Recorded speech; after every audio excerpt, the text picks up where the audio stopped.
the industry will discuss it now, and I pass the mic to Hanna Hapko, the co-founder of Ukrainian Center for Freedom and Victory. Thank you. Our first event today is by Ukraine Media Center, and we support this important topic, International Center for Ukrainian Victory, after the beginning of the full-scale aggression of Russian Federation in Ukraine, dedicated a lot to this, to the topic of food security, global food security. We had a briefing in the embassy of United States how the Russian war will influence the food security in the countries of Africa and Asia, and in cooperation with the Club of Agrarian Business Association, we prepared the analytic research, the influence of Russian aggression on global food market and global food security. And before the negotiations in Ramstein and before the Sowing campaign of 2023, it's very important to hear the voices of experts, the farmers, and it's important to understand how Ukraine, who is one of top 5 world food exporters, how Ukraine could continue to ensure the food security for the world.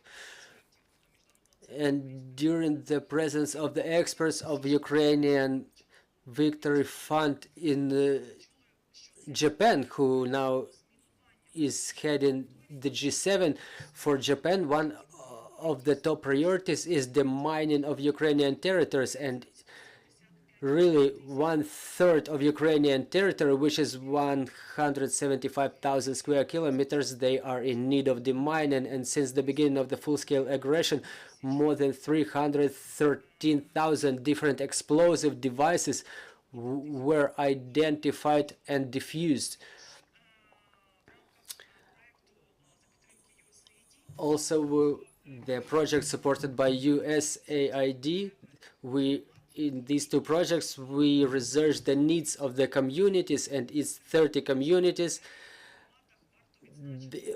And among the needs, we need to emphasize the needs for the jobs with the added value. And we've seen in accordance with our questionnaire how important is the inventory of the lands which is required by the communities. It's an important fundamental for planning and distribution of resources, proceedings, and development of the community itself. And among other problems is the cultivation of lands which were directly affected by combat operations or were under occupation because the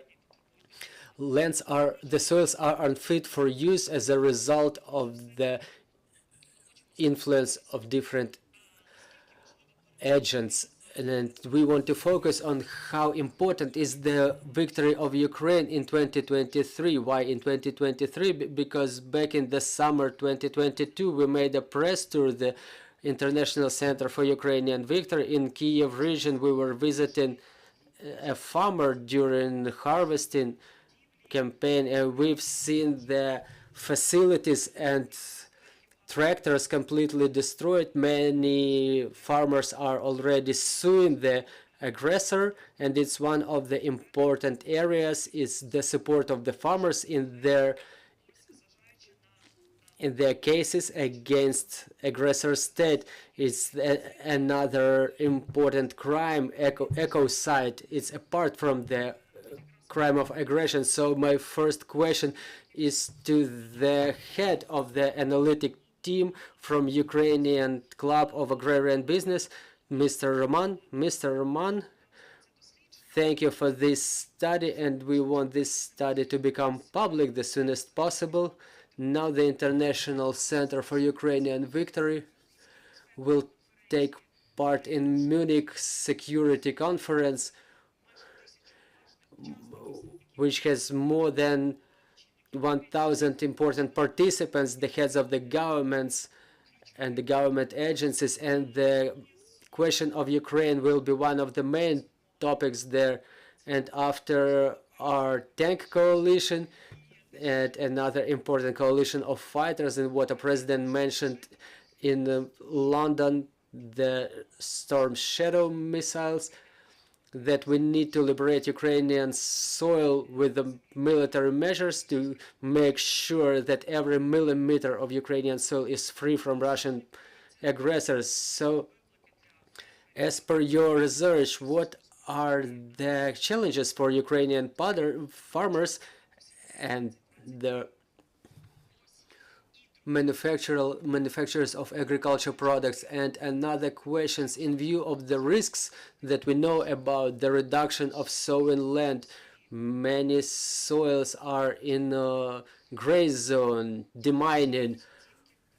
Do you have any estimates as to the number of people who will be affected, who will suffer famine? What are your estimates? Well, really, this season, for the majority of agrarians, I mean, the spring sowing campaign, it's the principal factor and component and the main period for the work of the farmers. So this season will be extremely difficult, even more difficult, substantially more difficult than it was last year. Fortunately, last year in February, when the full-scale invasion began, many agrarian product manufacturers were ready for the sowing campaign. They already procured the fertilizers and seeds, and in many cases they were already preparing the land. Everything was ready. Well, there was a lot of violations. We understand that part of our territory was occupied and it remains occupied. So any activities were impossible there. Well, or maybe hardly possible, if not impossible. However, in the territories under the control of Ukrainian government, we made it accomplishing the sowing campaign. We made a good harvest there, and we harvested 70 tons of crops and oil cultures. However, the problems that we used to face back in 2022, they continue to exist in year 2023. There is a huge gap between global price and internal Ukrainian price, in part due to the problems of logistics, and in part because inability to forecast or lack of confidence of the buyers that Ukrainian grain will reach them in a timely manner, or there might be obstacles arising on the way. We see that the grain corridor works through the ports of Odessa. It was an important mechanism and a factor to keep the Ukrainian agriculture afloat. However, it does not fully solve the problem because expensive logistics is still there, and we witnessed the negative influence by the Russians present in those inspection commissions. They consciously make the procedure more lengthy, and it's only two and a half vessels leaving our ports, like 3 ports, and less than 1 vessel per port. And as a result, there is lack of proceeds by the agricultural products manufacturers. So the grain was in loss, and there is forecast for no income this year, no revenue this year, and the majority of the farmers, they will change the specialization. They will sow oil cultures instead of crops like sunflower, for example. So this is the situation which changes. We will be able to sow less crops, and to receive less harvest. And because of the lack of proceeds, because of the low price to the agricultural products, we have no possibility to invest normally. And the lack of fertilizers, now the forecast is that we will reduce the fertilization 60%. Well, the sowing lands, the fertile soils reduced 20%, but we will add 60% less fertilizers, and it will influence the harvest directly. So it will be about 34 million tons of harvest. It's enough for internal consumption, but our export potential will fall thrice. If in year 2022 we were counting on 60 million plus tons of grain to export, this year it will be not more than 20. And this fall we understand that it will influence the manufacturers, the businesses, and the currency proceeds, the payment balance, and it's one of the problems when we are being asked what kind of support do we need. First of all, is the available loans by the government, but we understand that the states capabilities are limited. This is why we ask the world donors, the world partners, the support from the World Bank, and we expect that the lending program will be initiated. Last year it proved to be very efficient, and it helped many agrarians to survive, and we hope that it will continue in this, at least at the same scale this year, because otherwise it would be very difficult to reach the indicators, even those that we forecast. We understand that further extension of war, it will continue to influence negatively. We will end up in a cycle when agrarians every year, every season will receive less and less, and they will be able to invest less and less. So if we continue with losses every year, our agrarian sector will cease to be a locomotive, and it will turn into a subsidized industry. There is a risk of it turning into a subsidized industry. This is why we emphasize that we need victory this year. We need support in this victory this year to live through this difficult year and get back to the development of our agriculture.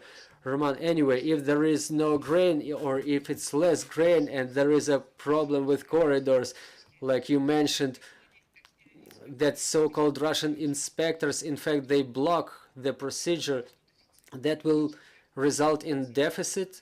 And we've seen, like last year, for example, by the initiative of the president, the grain from Ukraine, we've seen Samantha Power making statements, and other government officials from abroad. What can we do to make sure that the grain from Ukraine reaches the consumer in Africa and Asia? What do you see? What are the threats that you see? What are the risks that you see? What the world should be prepared to? Because you already informed that farmers have less motivation without financial resource and without understanding of how they would sell their products. And based on the prices today, the farmers don't make anything. The Ukrainian farmers don't make anything. They end up in a loss, and not every farmer has some financial savings. That I don't want to call it charity, but live for perspective. We will ask the representative of the ministry, but now that you already studied this topic, what's your vision? Well, the situation we're having is like this. Before the full-scale invasion, we had a record harvest, 8,600 tons of grain. For this year, the optimistic forecast is 34. It's more than 50 million tons deficit, and it's a threat on a global level, and such volumes will seriously influence the price component of the grain. We are seeing,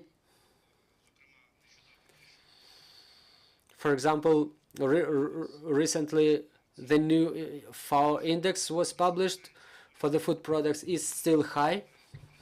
It's 131 point. It's above what we had back in years 20 and 21, so the prices remain high, and the understanding of the fact that the country would not be able to supply the sufficient volume of grain, it will keep the price high. Compensate 50 million tons of grain, it will be extremely difficult. I don't know how the weather conditions should be in other grain producers for the world to catch up with what Ukraine misses due to Russian aggression. Thank you very much. Ihor Vishtak, the Director of Department of Agricultural Development of Ministry of Agricultural Policy.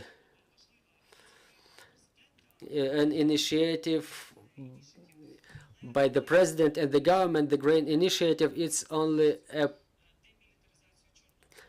part decision before we part of the solution. Before we see the freedom of movement, freedom of trade, we will be in certain dependence, and which creates risks.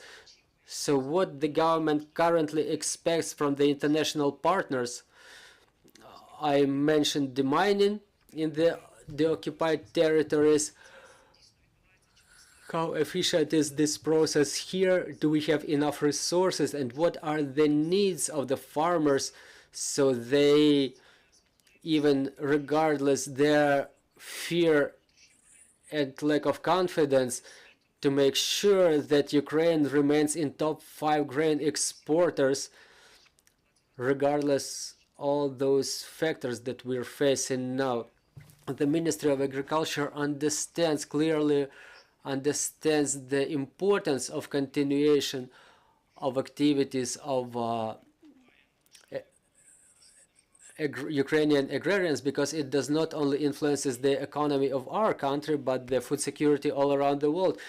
During the pre-war years, Ukraine provided more than 400 million people all over the world with the grain, and that food was coming to the poorest countries of the world, to some countries of Africa and Asia. And just like Roman mentioned, to making sure that our agrarians continue working, it should be mandatory to avoid the food crisis all around the world. The obstacles that we're facing now, I mean, our agrarians, first of all, it's the military problem, the war problem. There is no confidence in tomorrow. You can sow something, but you cannot make sure you harvest it. More than 2 million hectares are mined for the time being, and they require demining. It should be done within short period, because starting from March we begin the spring works in the fields. Technically our services cannot cope with these tasks by themselves. This is why we resorted to the help of our foreign partners with assistance, with request for assistance. And another question is the question of resources, but due to the change of logistics ways, the priorities changed as well. Currently, the government planned more than 16 billion hryvnias to be allocated in the budget for the lending program, and the lion's share, 9.6 billion, is for the agrarians. it will enable them to prolong the existing loans and to extend new loans for sowing campaign. Also worth mentioning are the smallest agrarians. It's not about only the jobs, but there are regions, there are parts of Ukraine where there is no high-scale agriculture. And this is why last year there was a pilot project which was assisted by our international partners. The support of the smallest businesses per hectare and per head of cattle. There was a subsidy for this. We're working on continuation of this program this year, which would influence substantially on the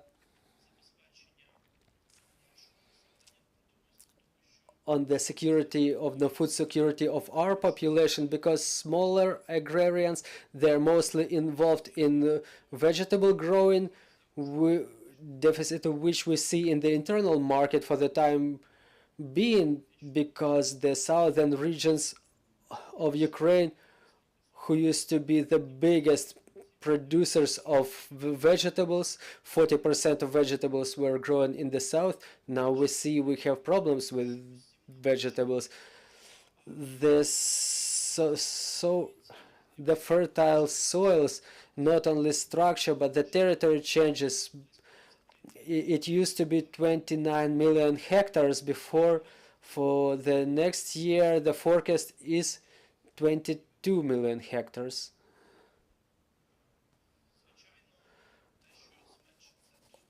Obviously the reduction of the volume of fertilizers will directly influence the volume of harvest.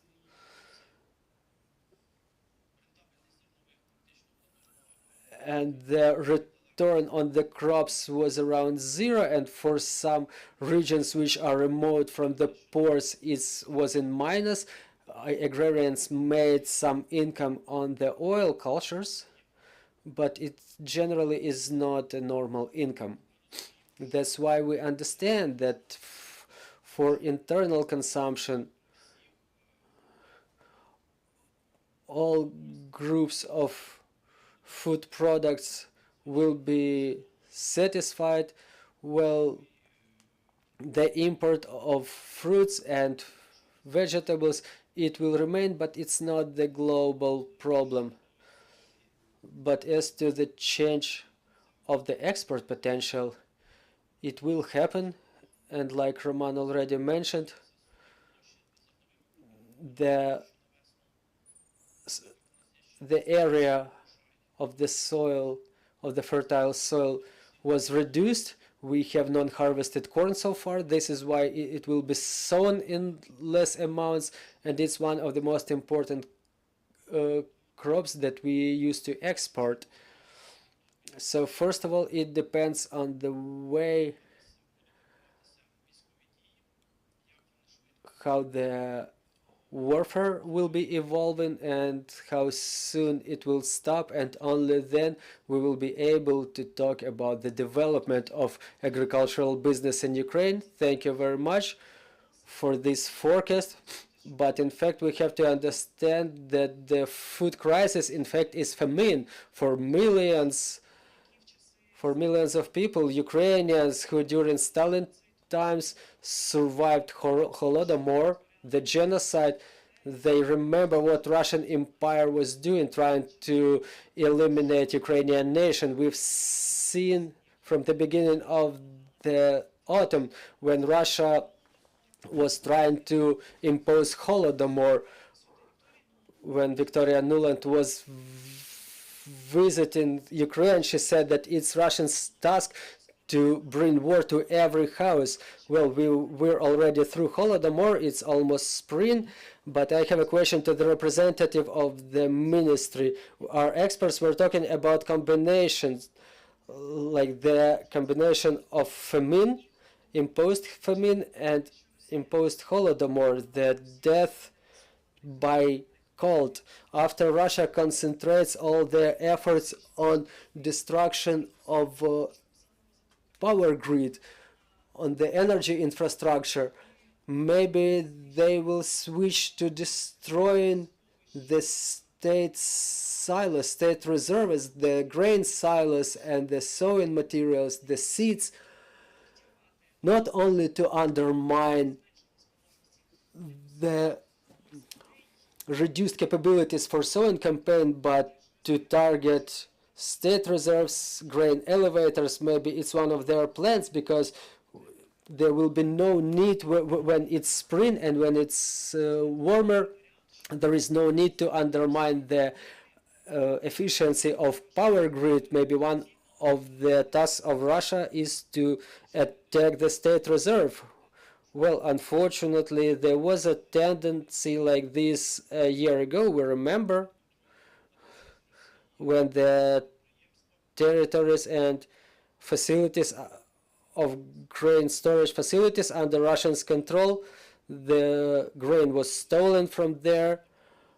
There were multiple cases when the infrastructure facilities were destroyed, including those which were used for storage of grain, and the government learned the lesson, and currently there is no big concentration of grain in any facilities.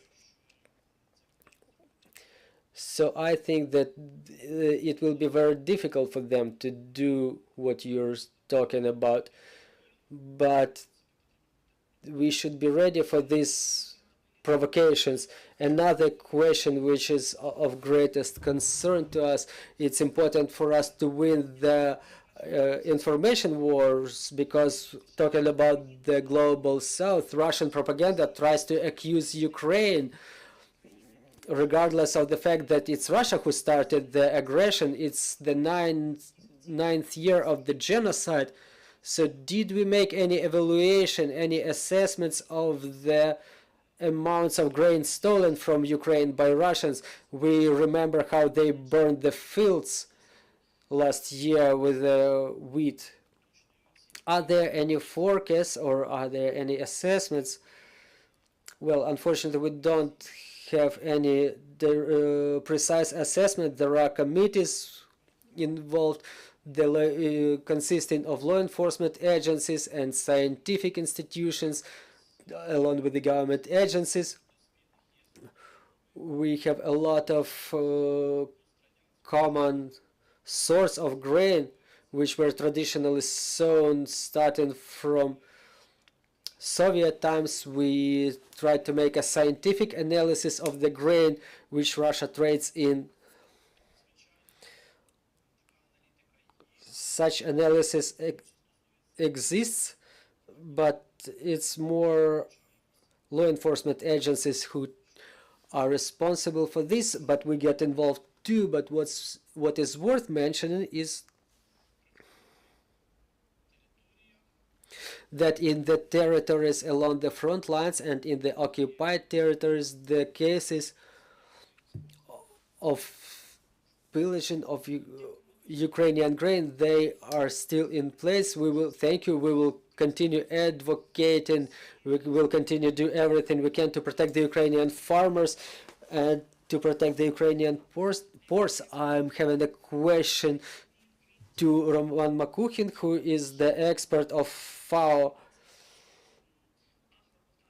who deals with agricultural issues. Roman, what are the alternative solutions today? What Ukraine should do? What should the community do in a view of our constitutionally based movement to European Union? We had a summit, Ukraine, Europe, EU recently, and the matter of food security was very important. It was vividly discussed there. What are the important steps to be undertaken? You know, back on Friday, we had a forum, Strong as the Land, and there was an address of the ambassador of Japan, who said about the importance of studying the experience of Japan after World War II, how the United States helped to cope with the Japanese oligarchs. And important question was the support of agricultural business and development of agricultural fields. So Now that Japan has G7, there are important things to discuss. What are the important steps? What legislative initiatives do we probably need? Thank you, Hanna. Good afternoon, everybody. Ukraine is in war for freedom and subjectivity, not only in the front lines, but also in the markets where we sell our products. So the search of alternatives is something that each farmer does. Every farmer who faces the question what to sow this year, what to sow this season already, because the prices of the fertilizers, as our colleagues already mentioned, they grew drastically, and the channels for selling our products are now broken. Our corn is still in the fields, as it was mentioned. And talking about the international experience, maybe Japanese experience is not so close to us because their agricultural sector is built on cooperation and small farmers up to 10 hectares, and the level of cooperation is 100%. So 100% of agricultural sector is cooperation. In Ukraine, this percentage is very insignificant, unfortunately. Today, it's the big and medium-sized manufacturers who prevail, and the share of the small farmers is something that Europe calls us to pay attention to take care about the small manufacturers up to 100 hectares, because this is the format that all of the Europe works in now. And talking about the subsidies, about the support, which is known to everybody. Everybody knows how Brussels supports the agricultural sector. This support is provided in view of the amounts that the farmer can produce, in fact. So if we want to develop any alternative solutions further on, we have to switch the focus on small farmer who is more adaptive, who can get rearranged quickly. They will have problems with logistics, obviously, and this is where we should take care of cooperation, including cooperation with the Ministry of Agrarian Policy, to make sure that the small farmers have better opportunities for harvesting, storage, and transportation of their products, not only vegetable products. As it was mentioned, we lost a lot of vegetable production in the south of Ukraine. We should be talking about other niche products that Ukrainian agrarians already started manufacturing and exporting. Underestimated within the last 2 decades is the sector of organic agriculture. As we know, in Europe, the strategy that they built for today is the strategy of transition to organic agricultural products in compliance with the European Green Deal. The Europe plans to switch to 25% of organic agricultural products by year 2030. 25% of products should be organic by 2030. In Ukraine, it's less than 1% now, and in part it's due to the military operations, warfare operations happening on those lands. And those lands should not only be demined, but they should undergo the process of regeneration, not only the restoration of fertility, but detoxification, because the explosions and other components that result from warfare, for the next 20 to 30 years, we will require these fields to be regenerated to get them back for active agriculture. So the Ukrainian agrarians should already start searching for alternative sources of income, switching to, for example, processing of agricultural products to bioethanol, for example, because the markets are the economic war. and the markets are being taken away too. Those markets that Ukraine used to have, or that Ukraine was built in for the last 20 years, and without our Western partners, it will be very, very difficult to return to those markets. Thank you, Mr. Roman. And now we would like to invite Mr. Bogdan Kostitsky, the expert on agricultural logistics. And Mr. Roman, are you online? Bogdan, or oh yeah, yes, I'm here. I'm with you. I'm sorry, Mr. Bogdan. We're happy to see you. You were the expert and you visited a lot of communities to develop the road maps for restoration, and being in contact with the heads of the communities, you had an opportunity to help them in developing the investment projects, which include those that were that emphasize the development of agriculture as creation of new jobs, because we can forecast that Russian aggression created a huge migration inside Ukraine to urban centers, the absence of jobs. How do you now see this situation, and what support is required by the farmers in the communities and on the international level? Just like we've heard the opinions of the representatives of the ministry, for example. What can you add? Thank you very much for the invitation. I hope I'm heard well. Yes, we can hear you quite well. I would like to say, when you mentioned that I was taking part in regional project management, it was my honor to work in the occupied communities in Ochtyrka and Trostianets, or the areas along the front line, 20 to 30 kilometers to the front lines, Apostolova in Dnipro region, Pokrovsky.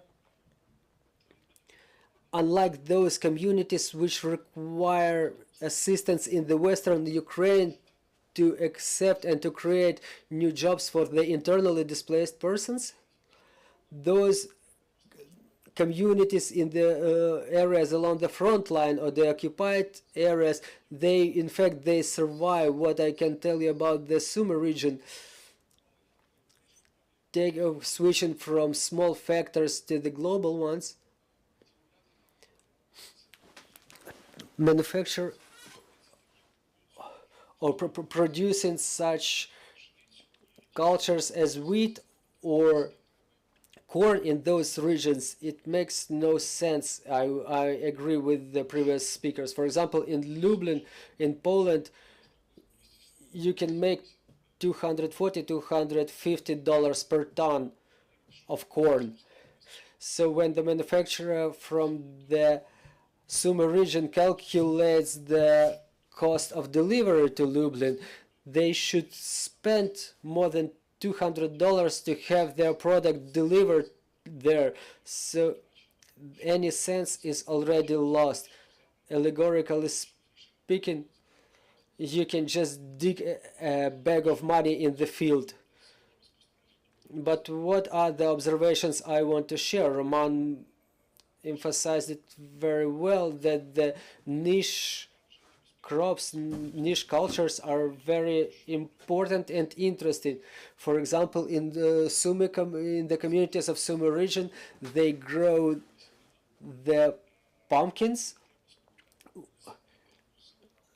with the naked seeds pumpkin, and they were bought at 24,000–25,000 hryvnias per ton, which provided normal income for them. But we understand that we cannot sow pumpkin only across the whole of the Sumy region, and unfortunately we're entering maybe the deepest crisis period. What will be sown in the spring of 2023?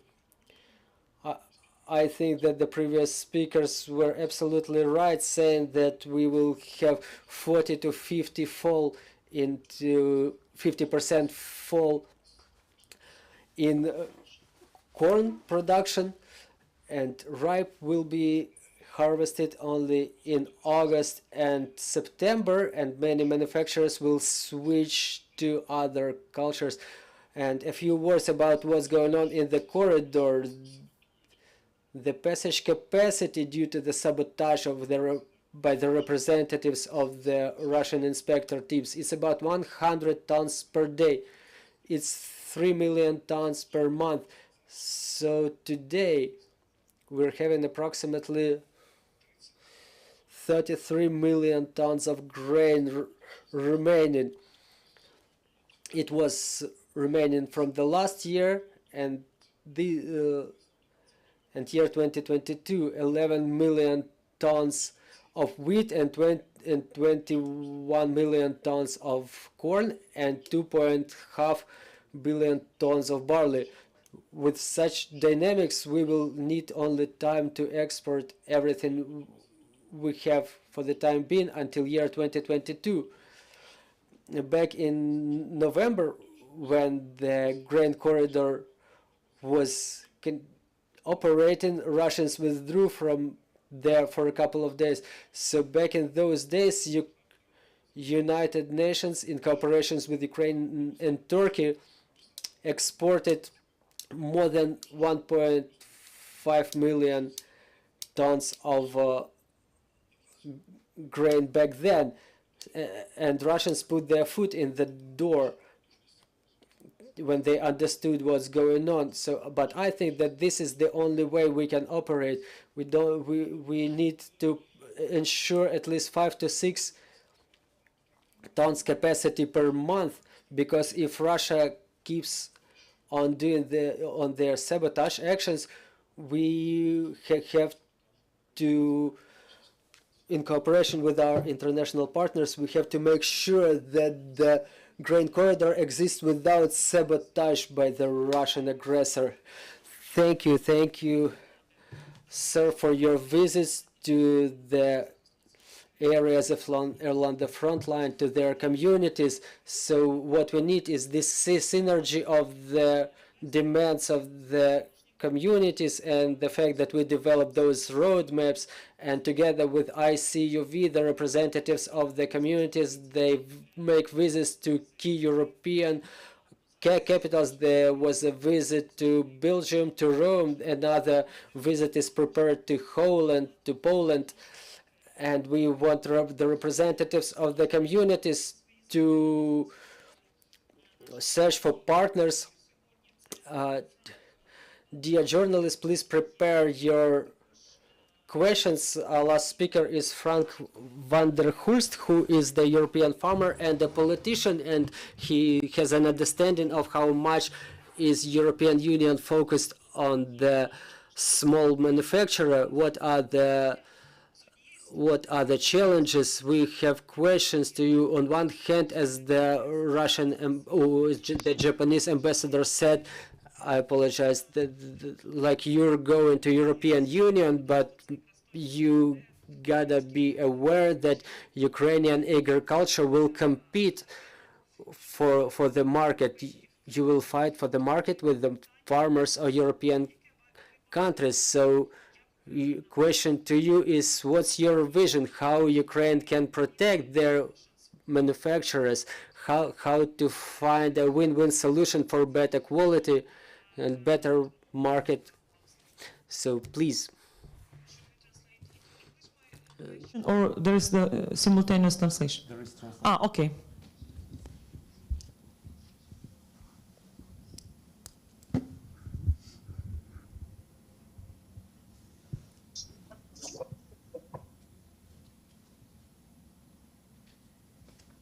Okay. I'll come there.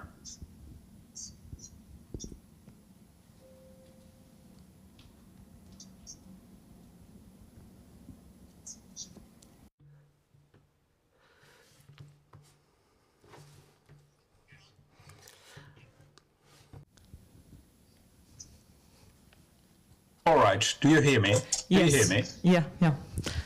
I thought the Hello. question Do you hear was. me? Yeah, we can hear you. Hi. Do you hear me? Yes, we are hearing you quite. You're loud and clear. Well, the situation is like this: is that that integrating the Ukraine agriculture within the European Union will be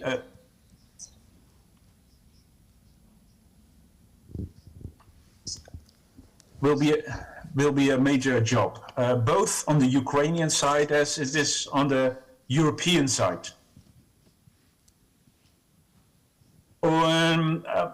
For instance, just to give an example, in the egg business,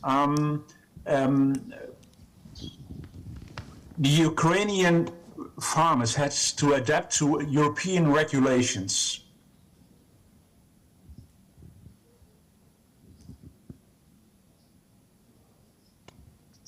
And this adapting to European regulations will take a lot of time, but also on the European side, because the European market has to accept and adapt to this new situation that everything from Ukraine is available on the European market freely.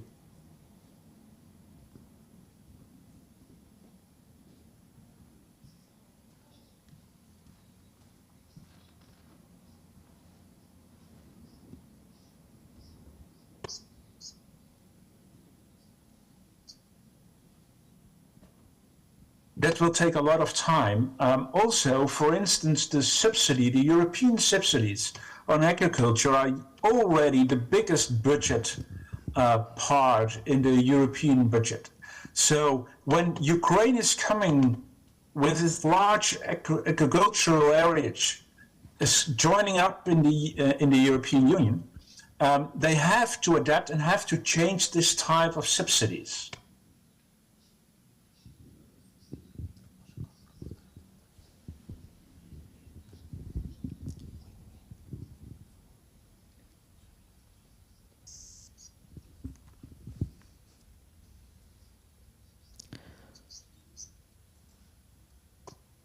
And what I see in the German perspective is there's this discussion going on along two lines. The first has everything to do with food security. They've seen how the crisis with Corona, but also the war in Ukraine, how disruptive this was also in the supply of resources in the German and European markets. So food security is one main theme.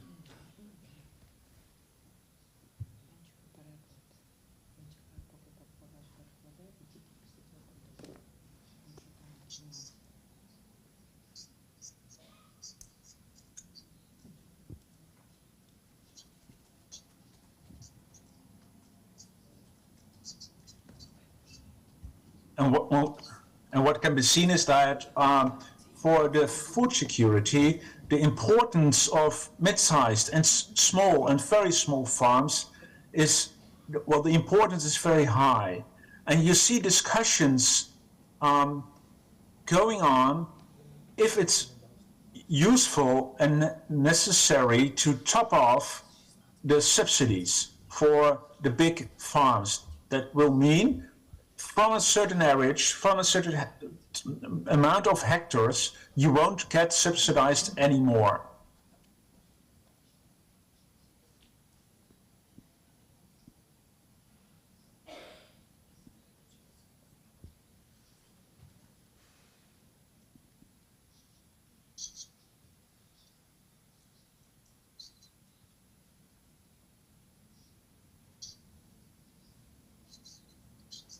Yeah. There's another point I want to touch because it has everything to do with the experiences of this war and what implications it has on the vision on, for example, the organic agriculture. Due to the sorry.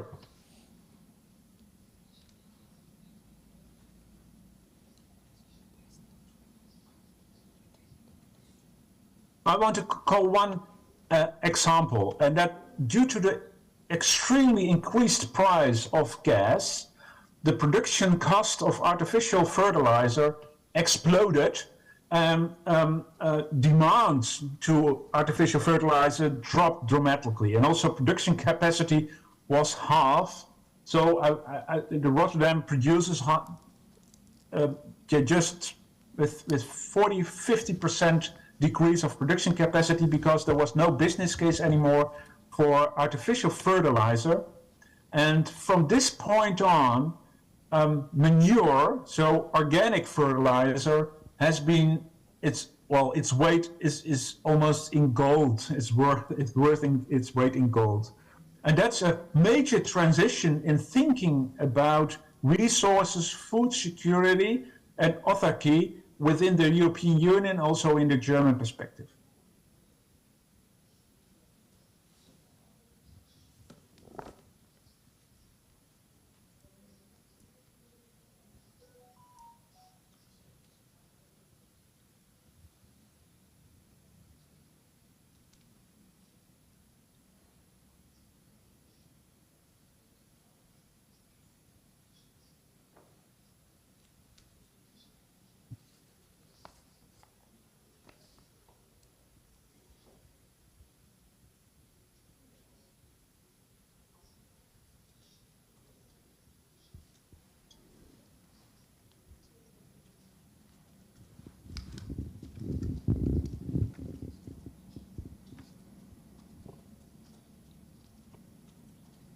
Yeah, and then there's this how the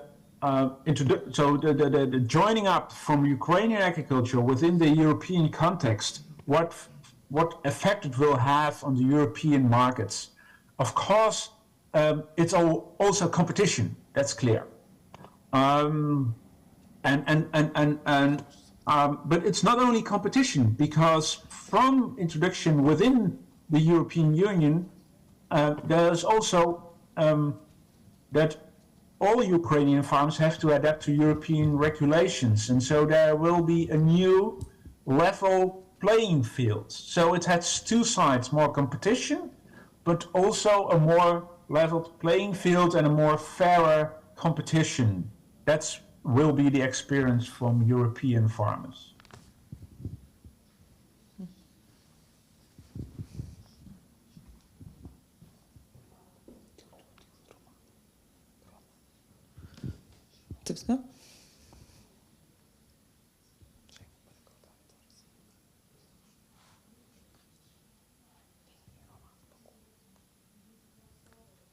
So the integration of the Ukrainian agriculture within the EU will take time.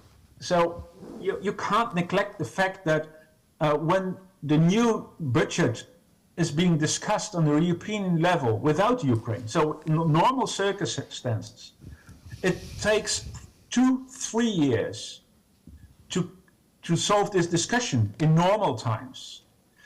And now we on both sides, we have to adapt dramatically, so that will take time.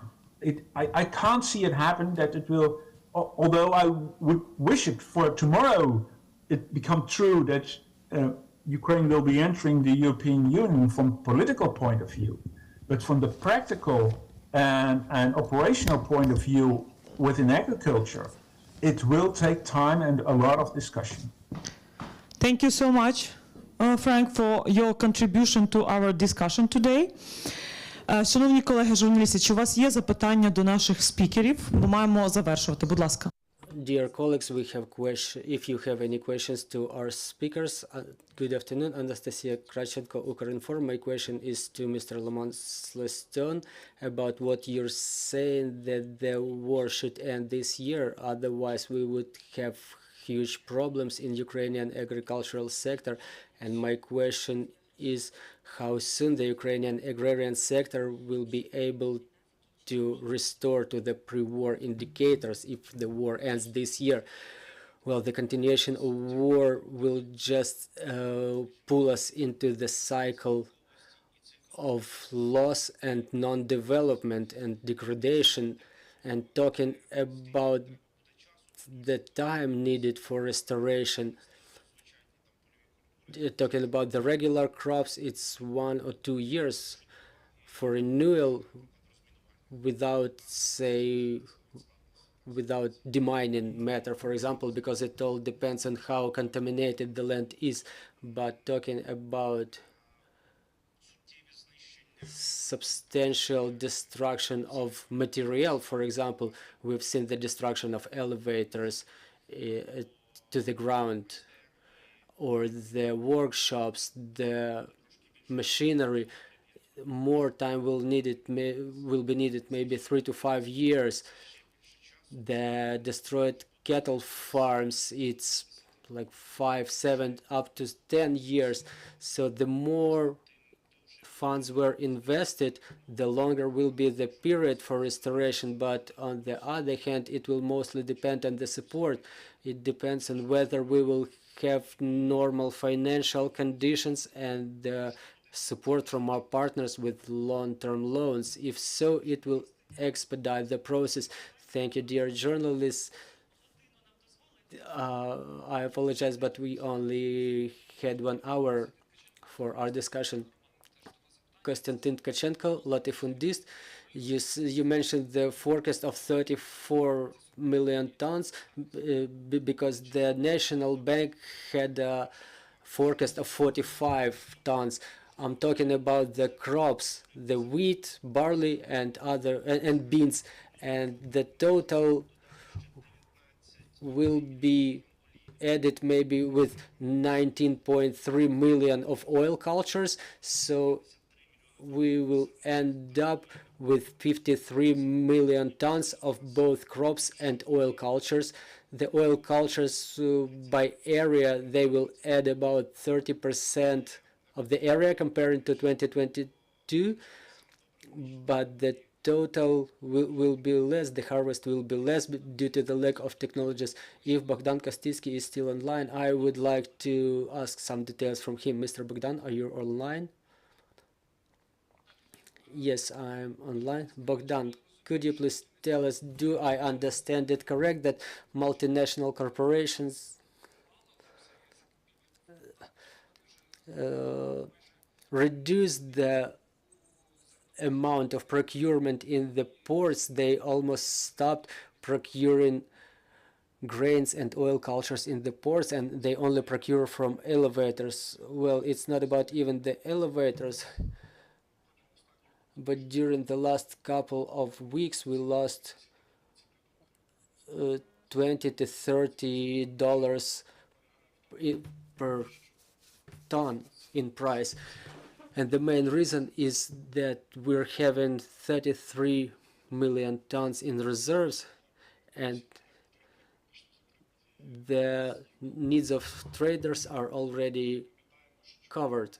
And we also remember that a little bit more than in a month there will be a review and continuation, I hope, of the grain corridor.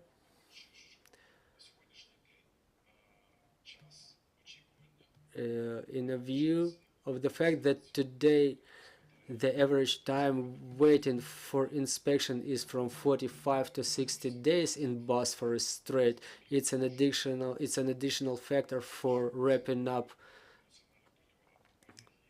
the procurement, because all the international traders, they have the risk management departments, and unfortunately they see Russia as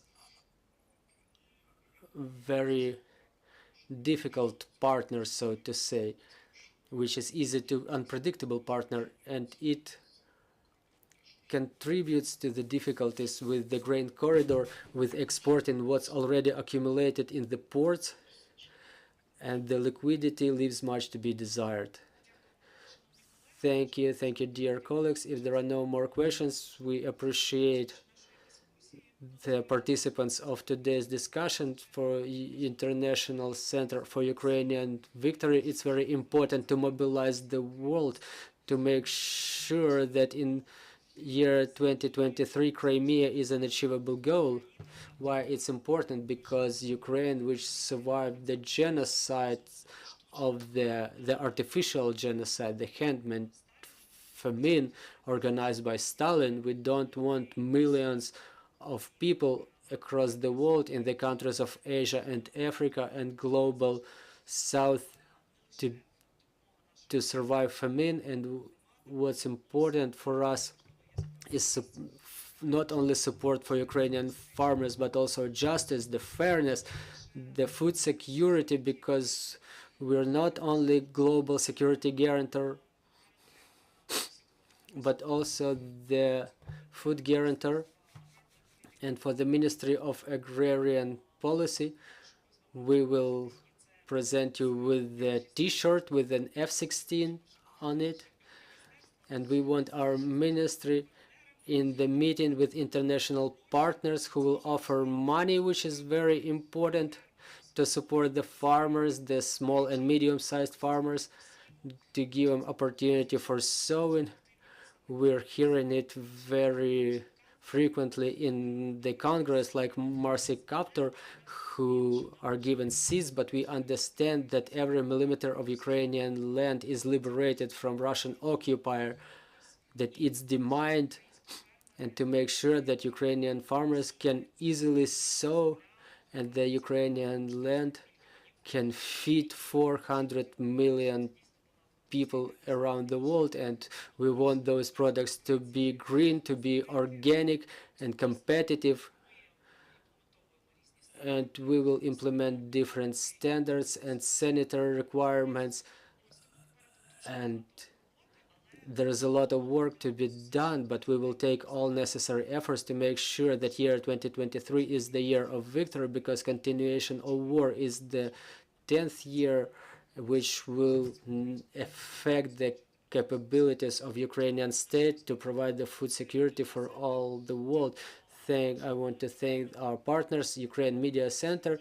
I want to thank USAID, ICUV, and the Network for Protection of National Interests. Until next time, and we appreciate all the great job done by the armed forces of Ukraine, who are in the front lines, who defend global freedom and democracy. And the more we sow,